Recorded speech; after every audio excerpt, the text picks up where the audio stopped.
හයි යාලුවනේ කොහොමද ඉතින් ඔයාලට සයිබර් සිකියුරිටි කියන්නේ අපි හැමෝටම වයස් භේදයකින් තොරව වැදගත් වෙන දෙයක්. ඉතින් මේ නිසා තමයි මගේ ගිය වීඩියෝ එකම සයිබර් සිකියුරිටි බෙස්ට් ප්‍රැක්ටිසස් ගැන කරේ. හැබැයි මම තීරණය කරා මේ සීරීස් එක තවදුරටත් කන්ටිනියු කරලා තවත් මේ ගැන ඔයාලත් එක්ක ගැඹුරට කතා කරන්න ඕනි කියලා. ඇත්තටම මේකට හේතුවක් තියෙනවා. හේතුව තමයි ඊයේ මගේ යාළුවෙක් මට කියනවා මගේ යාළුවාගේ යාළුවෙක් ඉන්දියාවේ ඉන්නවා. ඒ යාළුවාට ලින්කයක් ඇවිල්ලා තියෙනවා. ඉතින් මේ ඉන්දියාව යාළුවා මේ ලින්ක් එක ක්ලික් කරාට පස්සේ එයා මකර ක්ලික් කළා මොන හරි ප්‍රොසෙස් එකක් වෙන්න මොන හරි ඉන්ෆර්මේෂන් දෙන්න ඇති. ඒ දුන්නගෙන් පස්සේ එයාගේ account එකෙන් ඉන්දියා රුපියල් 45000ක මුදලක් කැපිලා තියෙනවා. ඉතින් මේ වගේ දේවල් අපිටත් වෙන්න පුළුවන්. ඒතර මේවා කොමන් දේවල්නේ. ඉතින් මේ නිසා මම හිතුවා ඔයාලට මේ ගැන තියෙන දැනුම තවදුරටත් ඉම්ප්‍රූව් කරන්න හොඳයි කියලා. ඉතින් ඒ හින්දා මේ සයිබර් සිකියුරිටි ගැන යන සීරීස් එකේ අද මම ඔයාලත් එක්ක කතා කරන්නේ ෆිෂින් ඇටැක් එකක් ගැන. මොකක්ද මේ ෆිෂින් ඇටැක් එකක් කියන්නේ? ෆිෂින් ඇටැක් එකක් වෙන්නේ කොහොමද? අපි මේ වගේ දෙයකින් ආරක්ෂා වෙන්නේ කොහොමද කියන දේ පිළිබඳව අද මම ඔයාලත් එක්ක කතා කරන්න බලාපොරොත්තු වෙනවා. හරි, අපි එහෙනම් දැන් බලමු ෆිෂින් ඇටැක් එකක් කියන්නේ මොකක්ද කියලා. ඉතින් සරලවම කියනවා නම් ෆිෂින් ඇටැක් එකක් කියන්නේ ඔයාව රවට්ටලා ඔයාගේ ඉන්ෆර්මේෂන් ඔයාගෙන් ගන්න එක. ඒ කියන්නේ ඔයාගේ පාස්වර්ඩ්, ඔයාගේ පර්සනල් ඉන්ෆර්මේෂන්, ඔයාගේ ෆයිනෑන්ෂල් ඉන්ෆර්මේෂන් වගේ දේවල් ඔයාව රවට්ටලා ඔයාට හොරෙන් ගන්න එක තමයි මේ ෆිෂින් ඇටැක් එකක් කියලා කියන්නේ. දැන් අපි බලමු ෆිෂින් ඇටැක් එකක් අපිට එන්න පුළුවන් මොන වගේ මාර්ගවලින්ද කියලා. පළවෙනි විදිහට අපිට ගන්න පුළුවන් ඊමේල්, social media app, ඊට පස්සේ messaging app, ඊට පස්සේ අපිට normal text message එකක් විදිහට පවා මේ වගේ phishing attack අපිට එන්න පුළුවන්. හරි, අපි දැන් දන්නවා phishing attack එකක් අපිට එන්න පුළුවන් මොන වගේ මාර්ගවලින්ද කියලා. එහෙනම් අපි දැන් බලමු මේක කොහොමද වැඩ කරන්නේ කියලා. ඉතින් මේ phishing attack එකක් ඔයාට එන්නේ ඔයා හොඳටම දන්න අපි නිතරම use කරන උදාහරණයක් විදිහට ගන්නම් banks, ඊට පස්සේ අපි social media, ඊට පස්සේ e-commerce platform වගේ මවාපාල තමයි මේක අපි ගාවට එන්නේ. ඉතින් උදාහරණයකට මෙයාලා ගොඩක් ඇට්‍රැක්ටිව් ටොපික්ස් තමයි යූස් කරන්නේ. ඉතින් අපි හිතමු මොකක් හරි අපි ලංකාවේ නම් දරස් කියලා දරස් ලගේ විදිහට යාලා අපිට ලින්ක් එකක් යනවා. ඔයාලට මේ ප්‍රොඩක්ට් එකට අපි 180ක් ඔයාලට ඩිස්කවුන්ට් දෙනවා මේ ලින්ක් එක ක්ලික් කරන්න කියලා. ඉතින් ඒ ප්‍රොඩක්ට් එක ඔයාලට වැදගත් ප්‍රොඩක්ට් එකක් නම් අනිවාර්යෙන් කතා දෙයක් නැහැ නේ. අඩුවට දෙනවා නම් මොනවා මොකද කියලා අපි ඕක ක්ලික් කරනවානේ. ඉතින් ක්ලික් කරාට පස්සේ තමයි ඔතන වැඩේ තියෙන්නේ. ඉතින් සමහරලාට ඒක ඇත්තටම දරා සයිට් එක වගේ තියෙන්නේ. සමහරලාට අපිට ඉන්ෆර්මේෂන් ෆිල් කරන් යන්න අපි ඇත්තටම බැංක් ඉන්ෆර්මේෂන් දෙන්න වෙයි. එහෙම දුන්නාට පස්සේ ඇත්තටම අපිට වෙන්න ඕනි ඊටු ටික වෙනවා. ඉතින් ඒ හින්දා අපි ඇත්තටම මේ වගේ දෙයක් ක්ලික් කරද්දී ඇත්තටම අපිට මේ ගැන දැනුවත් භාවයක් තියෙන්න ඕනේ. ඊට පස්සේ අනිත් දේ තමයි සමහරලාට ඔයාලට ඊමේල් එකක් හරි normal text message එකක් හරි එන්න පුළුවන්. ඔයාගේ මේ අදාළ බැංකුවෙන් කියලා සඳහන් කරලා ඔයාගේ තියෙන මේ account එක තව පැය කිහිපයක ඇතුළත ඩිඇක්ටිව් වෙනවා. ඔයා ඒක රිනිව් කරන්න හරි පාස්වර්ඩ් චේන්ජ් කරන්න හරි මේ ලින්ක් එකට යන්න කියලා ඒ බැංක් එකේ වගේම සයිට් එකක් ඇවිල්ලා ඒකේ ඔයාගේ අලුත් පාස්වර්ඩ් එක පරණ පාස්වර්ඩ් එක දෙකම දෙන්න දෙනවා. ඊට පස්සේ එතනෙත් ඔයාලා කරන්නේ ඔයාගෙන් ඉන්ෆර්මේෂන් ගන්න එක. ඉතින් මේ වගේ ගොඩක් මේ වගේ ඇත්තටම මවාපෑමක් කරලා තමයි මෙයා ඒ කියන්නේ මේ කට්ටිය ඔයාලගේ ඉන්ෆර්මේෂන් හොරගම් ගන්නේ.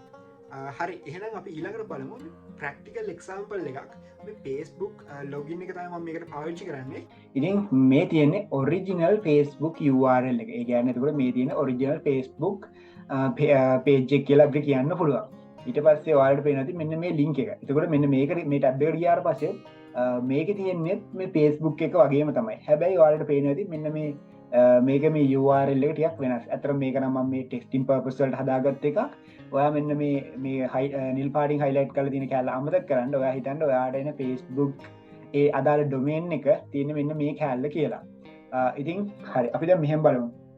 ඔයාට කවුරු හරි phishing attack එකක් කරන කෙනෙක් link එකක් හදලා එවනවා. ඔයාගේ මොකක් හරි photo එකක් හරි මොකක් හරි දෙයක් Facebook එකේ තියෙන මෙහෙම දෙයක් තියෙනවා. ඔයාට මේ දේ බලන්න ඕනේ නම් මේ ලින්ක් එක ක්ලික් කරන්න කියලා. ඉතින් ඔයාට එහෙම වැරදි දෙයක් තිබ්බේ නැතත් සමහරවිට ඔයා බය වෙලා ඔයා අදාළ ලින්ක් එක ක්ලික් කරලා Facebook එකට ලොග් වෙන්න හදනවා. ඉතින් ඔයා හිතන්නකෝ ඔයාට ඇවිල්ලා තියෙන මෙන්න මේ ෆේක් ලින්ක් එක කියලා. එතකොට මෙන්න මේක ඔයා ක්ලික් කරලා ලොග් වෙච්ච හැටිය ඔයාගේ ඔයාට අතර මොනවත් නැති වුණා. ඒ කියන්නේ ඔයාට ලොග් වුණා කියලා කිසිම ඉන්ෆර්මේෂන් එකක් පෙන්වන්නේ නැහැ. ඒත් ඔයාගේ යූසර් නේම් පාස්වර්ඩ් කෙලින්ම ඇටැකර්ස්ලාට යනවා.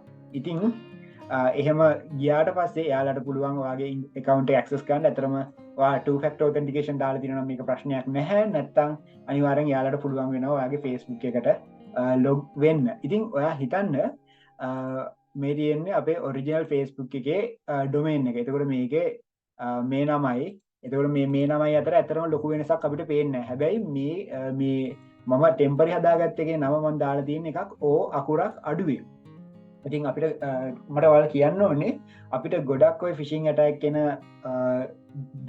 URL වල තියෙන මේ ඩොමේන් එක ගොඩක් අකුරු එකක් දෙක ගොඩක් එහා මෙහාවල ති නැතන අපිට එක දැක්ක ගමන් හිතාගණ්ඩ අමාරුයි මේක මේ ෆේක් එකක්ද එහෙම නැත්තම් මේ ඇත්තම එකද කියලා අපි ොඩ ඇතරේ කල්පනාවෙන් බලන්න ඕනින් ඉතින් එහෙම කල්පනාවෙන් බැලුවොත් අපිට තේරෙනවා මේ තියෙන්නේ වැරදි එක කියලා ඉතින් මේක මේ ඕ එකක් අඩුවෙන් තියෙන්නේ ඒත් හරි ෆේස්බුක් එක ඕ අකුරු දෙකක් තියෙනවා ඉතිං ඔයාට ඇතරම මේක මීටරෙන් බලලා තමයි වාට මේක තේරුම් ගන්න වෙන්නේ ඊට අමතරව ඔයාට මහර ලිංකයක් අවත් ඔයා කරුණා කල බලන්න මේක මේ HTTP S තියනවා කියලා HTTP S නැත්තං කරුණා කල්ලා මොනම ලිංක එකකටත් ලොග්වෙන්න යන්න එපා ඉතින් ඇතරම මට ඔයාලට කියන්න ඕනන පොඩි ප්‍රක්ටිකල් එක්සාම්පල්ලයක් එක් ෆිසිං ඇටැක්කයක් වාට එන්න පුළුවන් විදි ගැන එහෙනම් මහිතර මේක ඔයාලට හෙල්ෆුල් වෙන්ඩ ඇති කියලා හරි අපි දැම් බලමු මේගේ පිසින් ඇටැක්කයක් අපිට ආවොත් ආරක්ෂා වෙන්නේ කොහොමද කියලා ඉතින් මේක පලවනිදේ තමයි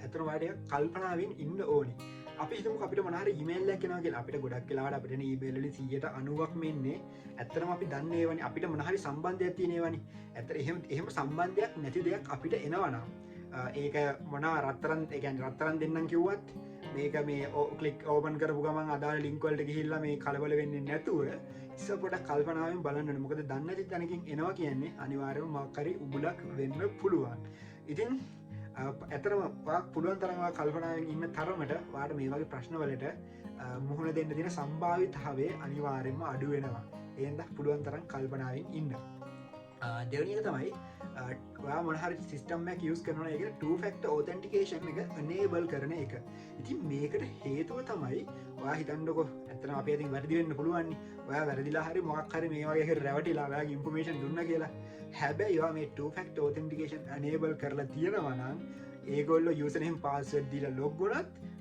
ලොග්ගෙන් ඩිසල්ල ඔයාට OTPයක් කෙන ඉතින් ඒ OTP නැතු එයාලට එතනින් හාට වැඩ ටික කරන්න යන්න බෑ ඉතින් ඒහින්දා ෆක්ට ෝතන්ටිකේෂන් අනේබල් කල නැත්තං වාගලා මේක දැම්ම අනේබල් කරන්න ඉතින් ඊළඟ කාරණය තමයි සමහලට මහිසලත් එක්සාම්පල්ල කිවනි පැයි කිහිපයක් ඇතුළතු වගේ කවුන්් එක රනිියව් කරන්න එකකවන්ට එක ලොග්ගලා එහෙම නැත්තං ඔයාගේ කවුන්් එක නැත්න්නේ බ්ලොක් කරනවාරි ඩියක්ටව කරන හරි කියලේම බෑන්කොලින් හරි තවමනාවින් හරි කියලා ඊමේල් එන්ඩ පුළුවන් කියලා ඇත්තරම එහෙම වෙන්නේ නැහැ මොකද සෝෂල් මීඩියාවලට බෑන්ක්ස්වලට අපි යාලගේ කස්ටමස්ල කියන්නේ යාලට අපි හලින දෙයෝගය කියලා ඇත්තරම අපිට එයාල සලකන්නේ කස්ට එකන ගන්න අපි එහෙම ආපු ගමන් මේ පෑදයක් ඇතුළ ලොග්ගුණ නැත්තං මේ වගේ කවන්ට යාල ඩියක්ටව කරන්න යාලා අපිට යාලගේ කස්ටමර්ස නිසා යාල සලකන්න පුලන් උපරිම අපිට සලකනවා ඉතින් එහෙම දෙයක් කවුත් කවදාවත් කලවලුවෙන් යන්න එපා